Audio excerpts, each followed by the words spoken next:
गणेश पंचरत्न मुदागरादमोदकं सदा विमुक्तिसाधकं कलाधरावतंसकं विलासिलोकरक्षकम् अनायदैगनायकं विनाशिते भदैत्यकं तथा सुवासुनाशकं नमामि तं विनायकम् नमामि तं विनायकम् न ते तरातिभीकरं नवोभितार्कभास्वरं नमः सुरारिनिर्जरं नताधिकापदुद्धरम् सुरेश्वरं निधीश्वरं गजेश्वरं गणेश्वरं महेश्वरं तमाश्रये परात्परं निरन्तरम् समस्तलोकशङ्करं निरस्तदैत्यकुञ्जरं धरेतरोदरं वरं वरे भवत्रमक्षरम् कृपावरं कृपावरं क्षमाकरं मुदाकरं यशस्करं नमस्करं नमस्कृतां नमस्करोमि भास्वरम् अकिञ्चनार्तिमार्जनं चिरं तनोक्तिभाजनं सुरारिपूर्वनन्दनं सुरारिगर्वचर्वणं प्रपञ्चनाशभीषणं धनज्ञयादिभूषणं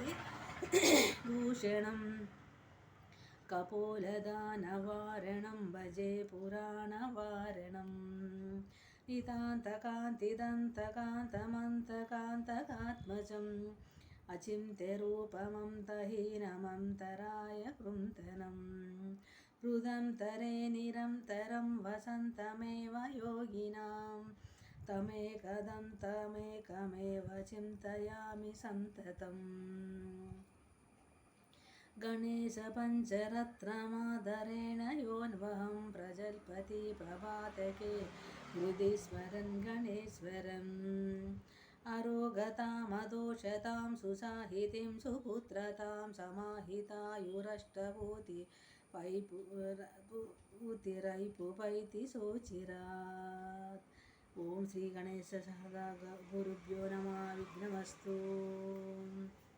सरस्वती नमस्तुभ्यं वरदे कामरूपिणी विद्यारम्भं करिष्यामि सिद्धिर्भवतु मे सदा। गुरुर्ब्रह्मा गुरुर्विष्णुर्गुरुर्देवो महेश्वरा गुरु साक्षात् परब्रह्म तस्मै श्री गुरवे नमः।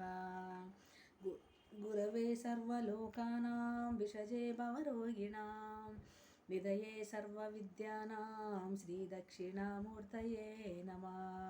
शिवं शिवकरं शान्तं शिवोत्मानं शिवोत्तमं शिवमार्गप्रणेतारं प्रणतोऽस्मि नमाम्य सदा शिवं। षडाननं कुङ्कुमरक्तवर्णं महामतिं दिव्यमयूरवाहनं रुद्रस्य सूनं सुरसैन्यनादं गुहं शरणं प्रपद्ये। भूतनाद सदानन्द सर्वभूतदयापरा रक्ष रक्ष महाबाहो शास्त्रे तुभ्यं नमो नमः।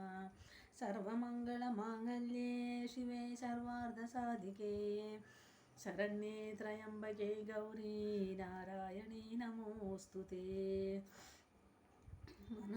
मनोजवमारुततुल्यवेगं जितेन्द्रियां बुद्धिमतां वरिष्ठं वादात्मजं वानरयूथमुख्यं श्रीरामदूतं शरणं प्रपद्ये।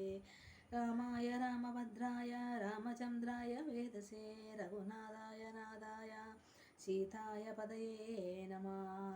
अष्टशतफणोल्लासं तप्तगां जनसन्निभं रत्नभूषणभूषाङ्गं फणिराजमुपास्महे।